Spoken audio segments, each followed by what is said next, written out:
like, di komen, dan di share ke semua sosial media yang kalian punya. Thank you. Oke, hari ini aku bakalan ngebahas tentang tips jadi juara kelas. Nah, buat kalian yang pengen jadi juara kelas tapi hanya sekadar pengen dicap pintar, atau mungkin cuman pengen dianggap jadi anak yang paling pintar di kelas dan punya nilai yang paling tinggi, kalian harus bisa membedakan mana prestasi yang positif dan mana yang negatif.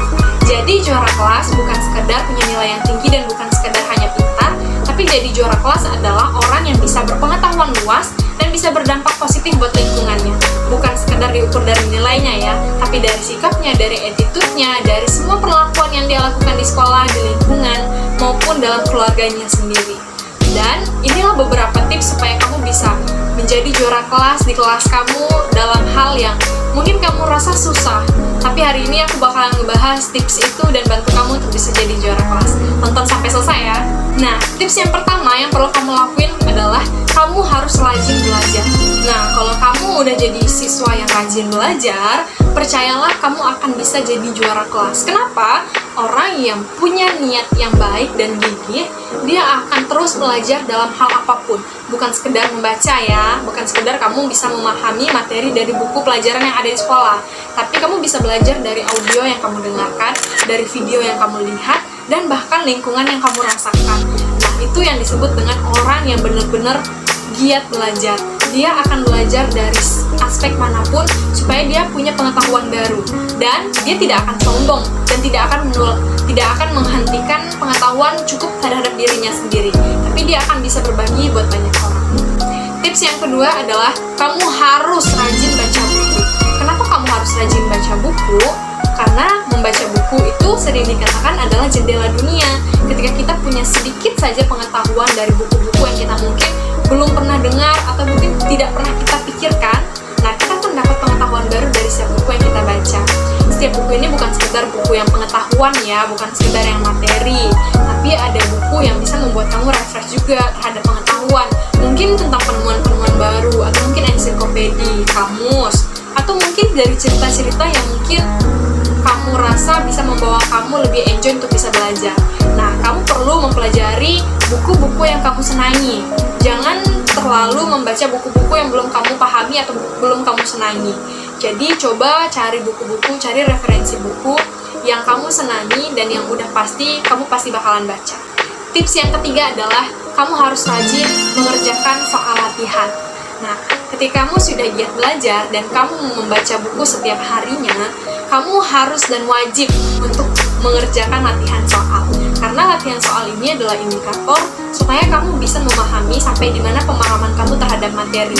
Nah, secara pribadi, aku suka mengerjakan tugas jauh sebelum waktunya dikumpulkan. Kenapa? Karena itu akan membantu aku untuk mengevaluasi jawabannya.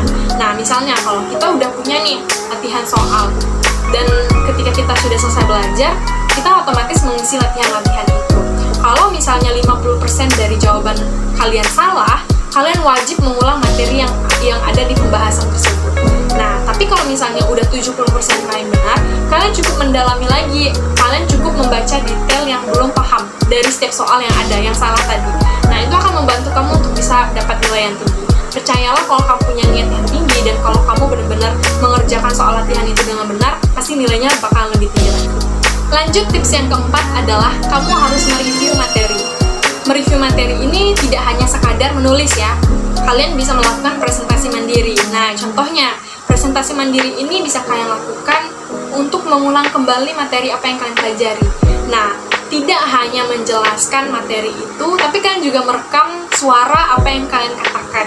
Jadi setelah kalian melakukan presentasi mandiri, kalian dengarkan ulang rekaman dari suara kalian sendiri, dan kalian bisa lihat apa yang belum kalian sebut dalam presentasi mandiri itu. Dan kalian bisa mencocokkannya sama materi yang kalian pelajari tadi.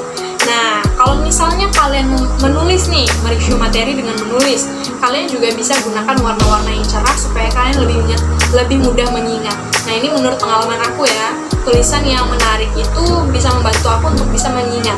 Nah, kalau misalnya kalian menulis, tulislah itu sedetail mungkin. Dengan apa yang kalian tulis, itu tiba-tiba kita langsung ingat. Karena itu poinnya. Nah, itu tips yang sangat penting ya. Ketika kita udah belajar, kita udah membaca buku, bahkan kita sudah melakukan tugas-tugas, sudah mengisi latihan soal, kalian perlu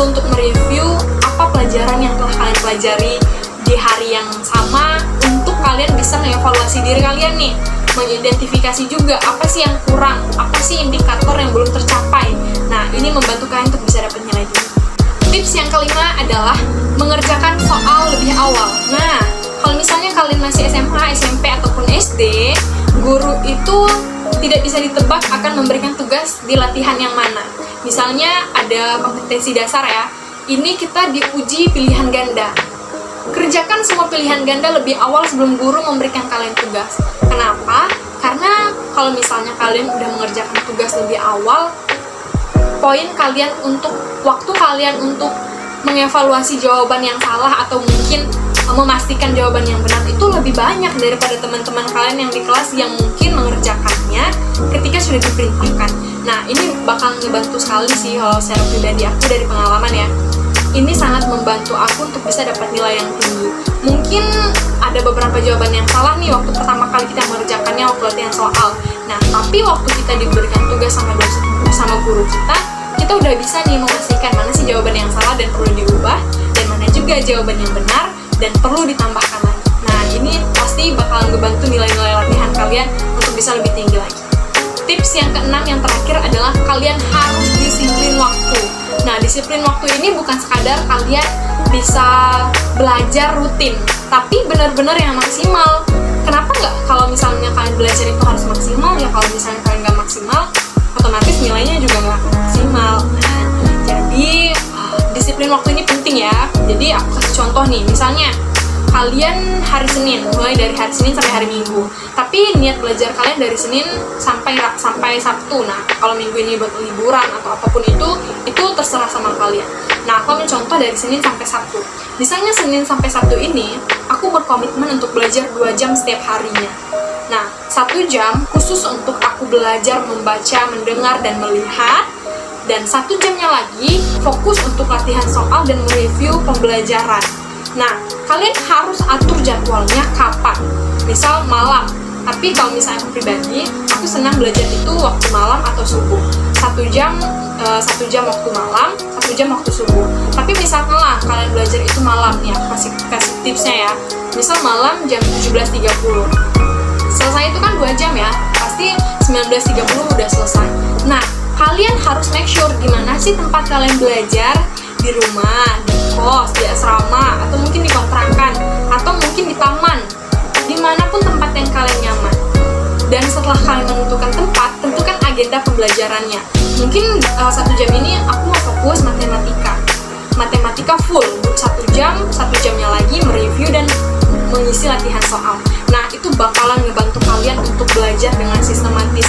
Kalian pasti bakalan ngerasa lebih teratur, lebih terarah semuanya. Dan ketika kalian udah melakukan 6 tips yang aku berikan, percayalah nilai kalian pasti bakalan naik deh. Karena semuanya ini bukan tanpa usaha ya. Kalian juga belajar itu pasti memaksakan otak kalian, memaksakan kalian untuk bisa memahami pembelajaran semaksimal mungkin. Nah, aku juga mau kasih tips nih tambahan ya buat kalian. Kalau misalnya kalian belajarlah materi perhitungan, misalnya angka-angka nih, matematika. Misalnya dua mata pelajaran, kalian gabungin matematika sama fisika. Nah, ini bakalan ngebantu otak kalian lebih maksimal lagi. Jadi mata pelajaran yang perhitungan digabung sama perhitungan. Mata pelajaran yang benar-benar materi penghafalan, misalnya pendidikan kewarganegaraan, kalian gabungin dengan materi sosiologi, misalnya kalau di SMA ya. Nah, ini bakalan ngebantu kalian buat menghafal lebih dalam lagi. Karena mempelajari pelajaran yang berkaitan itu memudahkan kita ya buat ngerti, oh ini dasarnya dari sini, hubungannya ini. Nah, itu perlu buat kalian pelajari. Jadi itu dia 6 tips buat kalian supaya kalian bisa jadi juara kelas.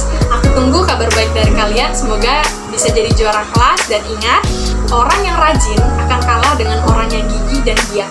Jadi kalian harus punya tekad yang kuat, konsisten juga untuk bisa belajar terus. Jangan sampai kalian udah memiliki 6 tips yang aku bagikan ini, tapi belum ada hasilnya. Nah, usaha itu tidak pernah mengkhianati hasil. Jadi berusahalah semaksimal mungkin, dan hasilnya pun akan sesuai dengan apa yang kalian usahakan itu tadi. Ingat ya, jadi juara kelas bukan sekadar nilai yang tinggi, bukan sekadar pintar, tapi bisa berdampak buat lingkungannya secara positif. Dan selamat mencoba buat kalian yang pengen jadi juara kelas. Jangan sampai ambisi kalian merusak kepribadian baik kalian. Terima kasih buat kalian yang sudah tonton sampai selesai. Sampai jumpa di video selanjutnya. Dadah!